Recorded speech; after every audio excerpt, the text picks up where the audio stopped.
this Farmhouse Granny Square blanket. It's pretty simple, just a bunch of granny squares and a super simple border, so let's get started. Okay, so I'm going to show you how to make this Farmhouse Granny Square. It's really easy to adapt to the size that you want your squares to be. You can do fewer rows or more rows following the pattern. The sides is the only thing that changes. Each side has 4 more double crochets than the last. The corners stay the same. It'll be a puff stitch, chain 2, puff stitch. And that is what each corner is. So the first row is essentially just 4 corners. It'll be a puff stitch, chain 2, puff stitch, go straight into the next corner, puff stitch, chain 2, puff stitch, straight into the next corner, and so on. Then row 2 is the first row that you have any double crochets, and we're going to start with 3 double crochets.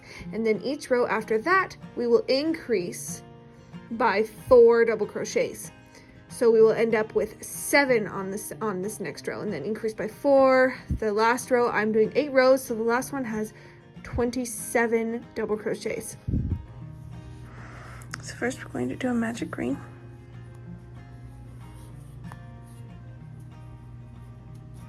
Okay, then we're going to chain 2. Okay, now we are going to do a puff stitch.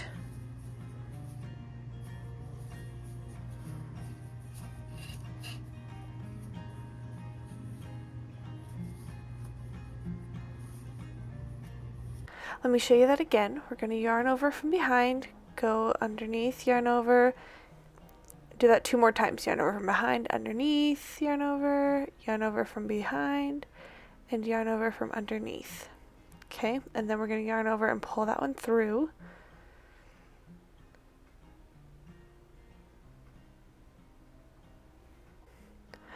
Yarn over, pull through one more time.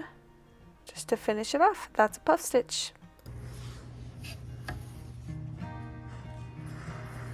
Chain 2.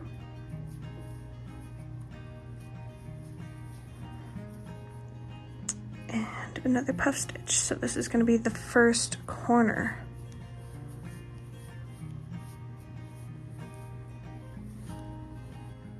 Okay, so we've got 1 corner. Now we're going to just go straight into the next corner. So do not chain 2, just do a puff stitch.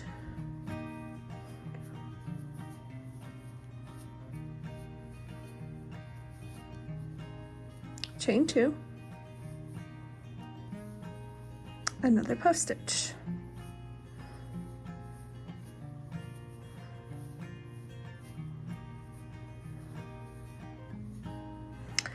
Now this first row is the hardest. It'll be a lot easier after you get this first row done. Okay, so we have 2 corners now. You kind of see it starting to form here. So we're going to go straight into the next one. So do not chain 2, just do a puff stitch.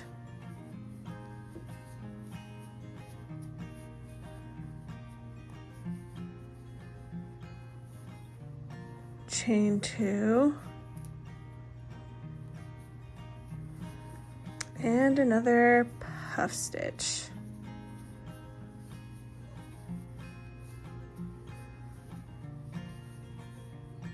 Okay, now we would be doing our last corner. So without chaining 2, just go straight into the next puff stitch.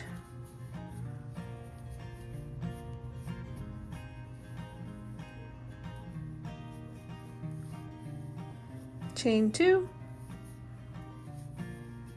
Puff stitch.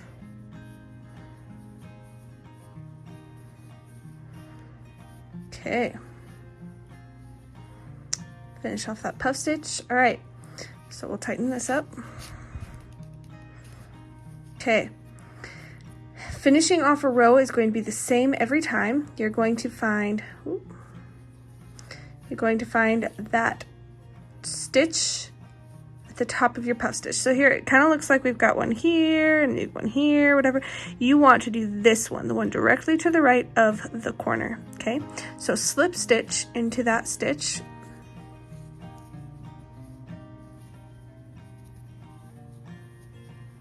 Okay, and then slip stitch into the corner. All right, now you're ready to start row 2. So for row 2, we are going to chain 2 to get the height. Okay, then we're going to do a puff stitch. We're starting with the corner. So you've already done this 4 times. Just chain 2, and then another puff stitch.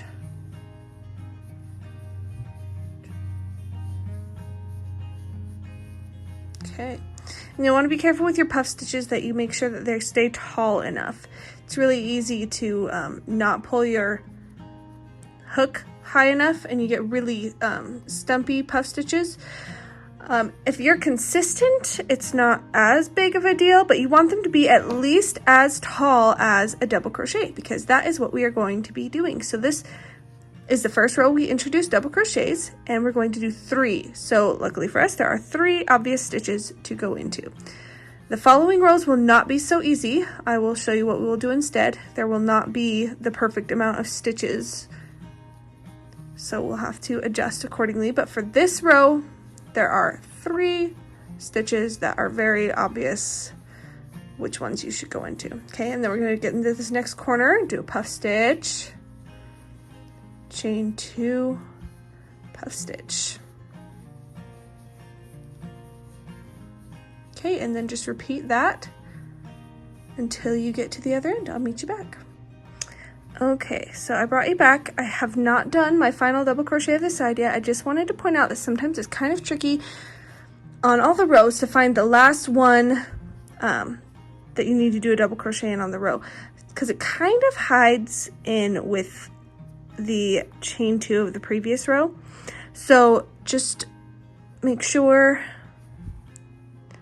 it's going to look like that every time. So I need to double crochet into this final stitch here. Ooh. This is the stitch that is the top stitch of the puff stitch of the previous row. Okay, we're going to slip stitch into the puff stitch, right, and slip stitch into the corner. Okay, now we're going to chain 2 again. All right, so this row is the first row of our increases for the double crochets. So we're going to start like we did before with the corner. So puff stitch.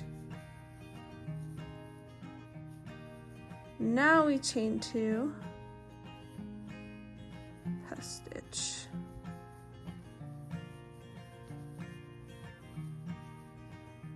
Okay, so this is the part that's going to be tricky. So we need to add 4 double crochets for this row. So we started with 3, adding 4 is going to be 7. So if you look at the top here, as far as the stitches that are obvious to work into, there are only 6. You can see 1, 2, 3, 4, 5, 6. Okay, so what I have done is if you just scoot this puff stitch to the right a little bit, there is another stitch that we can work into. Okay, so you just need to remember that every side, the first stitch you work into is just a little bit of work. Got to scooch over that puff stitch and work into that one. Okay, and after you take care of that one, you don't have to think about it anymore. Just carry on, and you'll end up with the right amount of double crochets. It's always good to double check because it is easy to get in the groove of things and sometimes forget to do this one because you have to think a little extra about it. It's not a given, so it's always good to double check. But if you take care of that one first right away, then you can just go right up to this last one, and you see you make it here, and it's like it feels natural to be done with the row, right? Because you've hit the corner. You go back and count. You have, so there's a puff stitch, and then 1, 2, 3, 4, 5, 6, 7. That's how many we need. Perfect. So we're going to make a corner, puff stitch, chain 2, and puff stitch. Okay. Again, work into this stitch here. Okay, and then just work like what feels natural into all the stitches.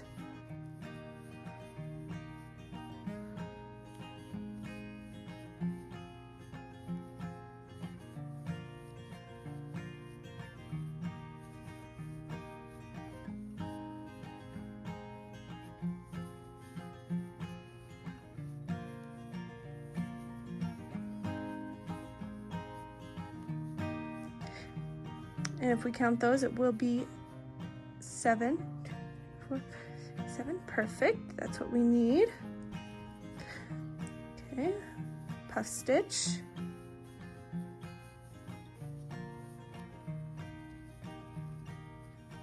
Chain 2, puff stitch. Just carry on like that.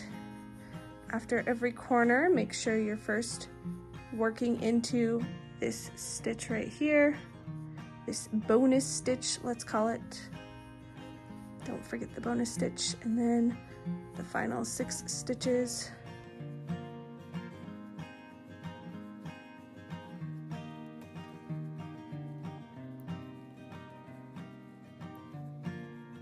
Your last corner.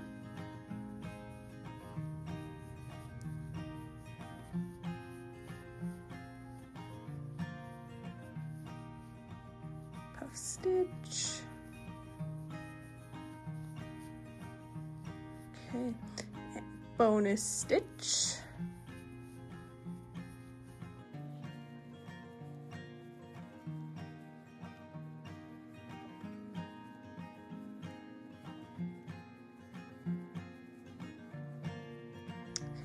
Keep in mind, when you're finishing off a row, it's a little tricky, so just make sure you're counting.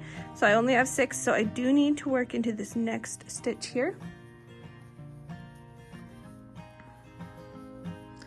Then you slip stitch into the top of the puff stitch, and you slip stitch into the corner. And if you want to make small squares like this, then you could be done. You could cut your yarn, pull it through. I am doing 8 rows, and that ends up with a square that's about 11 inches with regular weight 4 yarn and a size 6mm hook.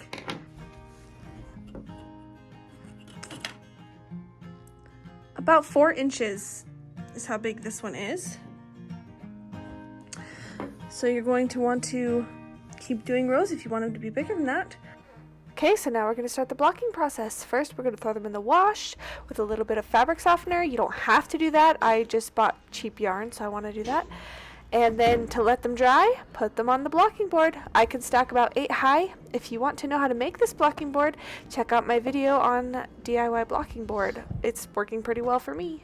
So lay out your squares in the shape that you want your blanket. So I first am going to sew all of the horizontal rows together, just all in one continuous line, and then I'm going to sew all of the vertical rows together. Let me show you how to do it. For this next bit, you're going to need a piece of yarn about twice as long as your work. Start with 2, okay? You're gonna put them, stack them on top of each other, right? And then I already started. So I tied off in one of the stitches in the corner. So you tie off into one of the chains, and then you're going to go into a chain of the other side, kind of to match the stitch, okay? You're going from inside to outside. And I'll just leave your little tail there, we can weave that in later. So inside to outside, you started off in the corners. So each square, you're going to sew together 1 chain of the corners, okay? That's how we're handling the corners. So we do 1 chain of the corner, and then we go right into that stitch above the puff stitch. So inside to outside.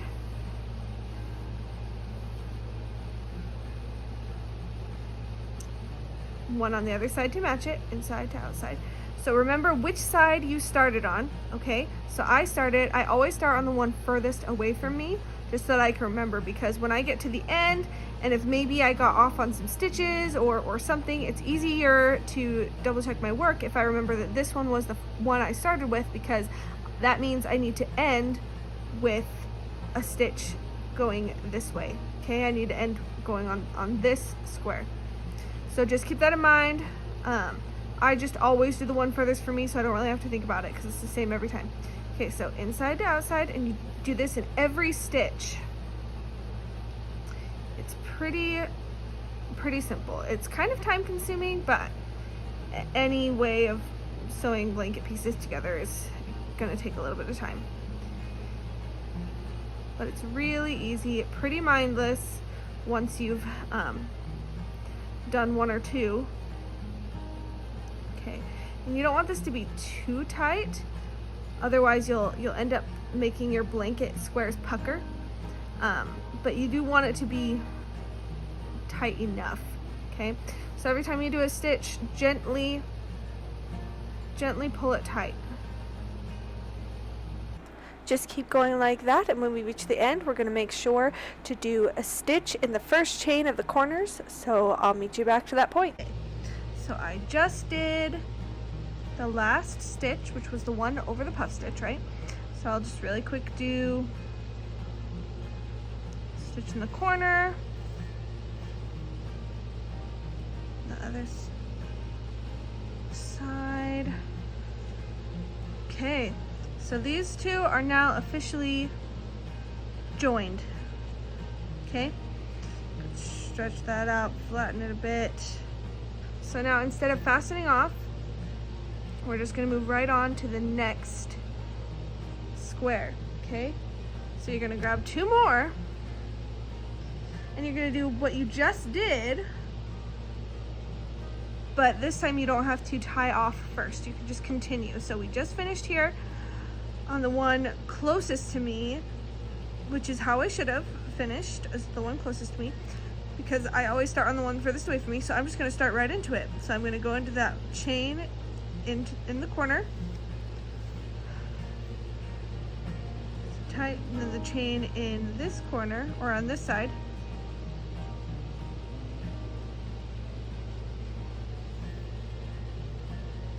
And it's gonna wanna be loose right here. So this is one part you might wanna like pull it a little tighter than anywhere else here.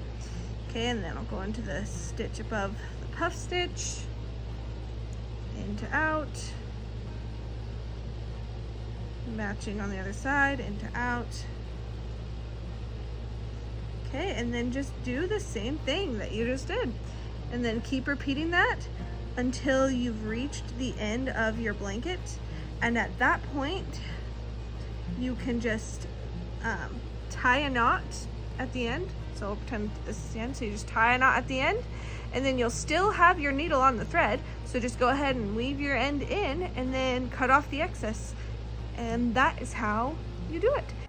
All right, as you can see, I already have all of the horizontal rows sewn together. So now I just need to do the vertical rows the exact same way, and then it's all done.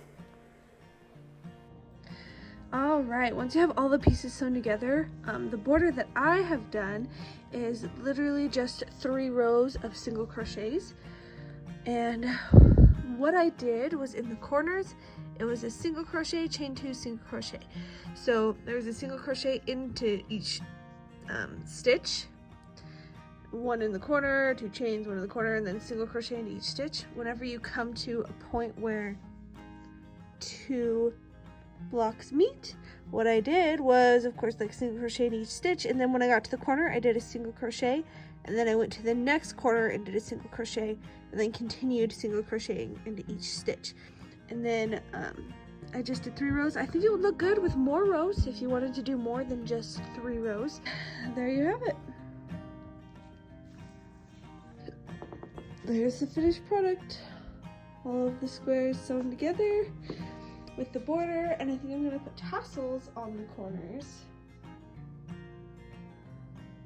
I'm not sure yet, but I'm thinking I'll do that, or maybe a tassel at each point here. Maybe that's what I'll do. I think that would look good. Okay, and I just wanted to show you the difference between blocking your squares and not blocking your squares. So this blanket, I did block the granny squares before I sewed them together. I ran them through the wash, used some fabric softener on them just because I did buy cheap yarn for this project. And then I put them on my blocking board and let them dry there. And they're laying pretty flat. I mean, this blanket does just have a lot of texture anyway with these puff stitches. And then I made another one with everything's the same except I didn't block them. So let me show you that. And here is the blanket that I made with the same size squares and everything. I didn't use as many, so the blanket is smaller. But I did not block these. I did not throw them in the wash. I didn't use fabric softener. I did not put them on the blocking board to dry. I just finished crocheting them and sewed them together right away.